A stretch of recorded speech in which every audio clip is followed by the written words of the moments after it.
On this note, may I please request IndianTelevision.com's founder, editor-in-chief, and CEO, Mr. Anil Wanvari, to come on the dais to light the lamp and declare the event open. Thank you. India's video ecosystem has never been more exciting for almost 2 decades. In the early 90s, we had the satellite boom that continued for more than 15 years, with more than 900 channels popping up in the next 10 to 15 years. A content boom followed. Lots of new producers popped up. Lots of new writers got opportunity. Lots of directors got a chance to do work. In the 80s, when DD went color, only a select bunch of producers came in from film, and they made shows for television in those days. I don't know how many of you were born in the 80s. Who was born in the 80s here? Early 80s, 82. Did you watch the... No, 82? Okay, just 3 people. You were born in 82. But you must have been 1 year old. Just born. But you didn't get to see the shows that came on television at that time, yeah. So we had a select bunch of film people who made television shows for DD. There was a minor content boom. The satellite boom spurred an entirely new bunch of content creators, ad executives, TV executives, got into video content creation. I know a friend of mine who worked for Sony, Siddharth Tiwari, he started Swastik Production, which today is doing a whole lot of shows. With OTT also, a similar phenomena has happened where a lot of the film people are today, Bollywood professionals are making a lot of content for OTT. The major platforms have primarily relied on established names.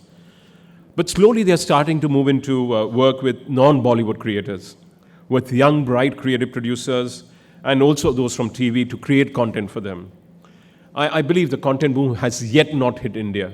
We are still just at the beginning of the content boom, as far as OTT is concerned. We've had barely a couple of hundred shows. Mautik and I were debating. He says, no, there are 350 shows on OTT so far. I believe there are a couple of hundred of them only. We have barely 40 OTTs. I believe the number of OTT platforms is going to grow to hundreds and thousands of them. There's enough opportunity in India's as India's data guzzling youth move on to newer, they start flirting with the newer ways of storytelling that are coming on OTT. The increase on OTTs will lead to a further boom in content creation. More opportunities for writers, directors, producers, and maybe some of you all tomorrow might be producing for OTT and later on for television. The OTT industry has to decide its raison d'etre. Is it about premium content, or is it another medium like TV that attracts masses? That exactly will decide whether it becomes a mass kind of a medium or a class medium. Today it's class. It's mainly the urban audiences who are consuming it. People might say that it's being consumed in rural areas, but not to that extent. The content is alien to them. So the program has been very highbrow, with profanities, with edgy, dark content. At one stage, that used to be considered arty film content.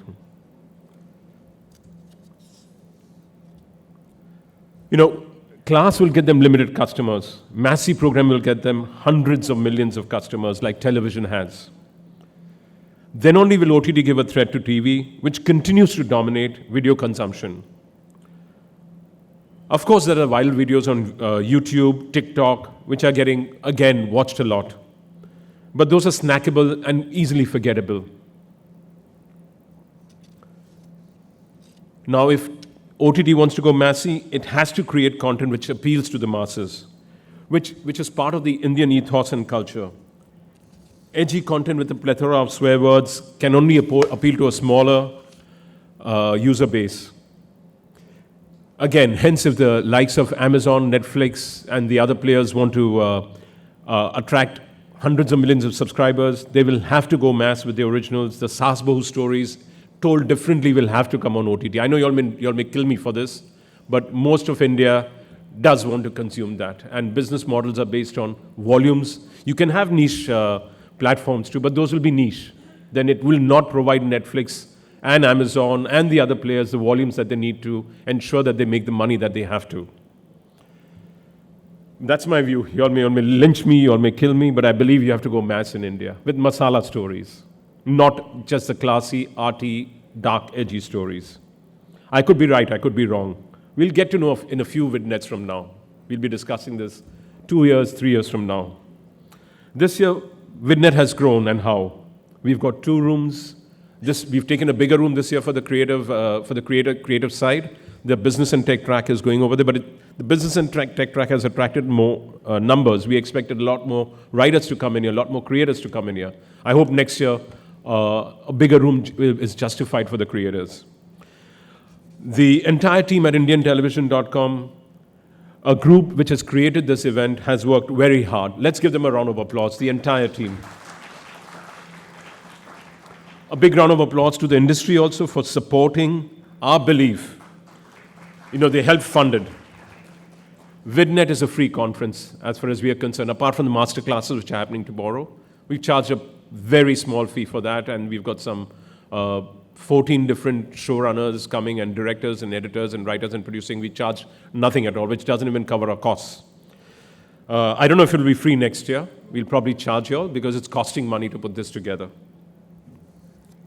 Like the ecosystem, we also have to find a way of funding ourselves. So we might go subscription-oriented next year.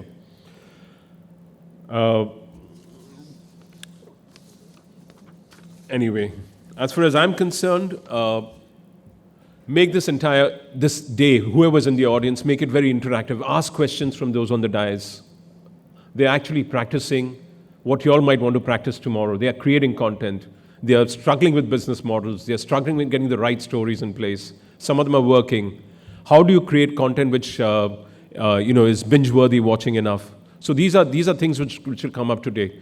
How do you use technology to ensure that you deliver content that consumers want to watch?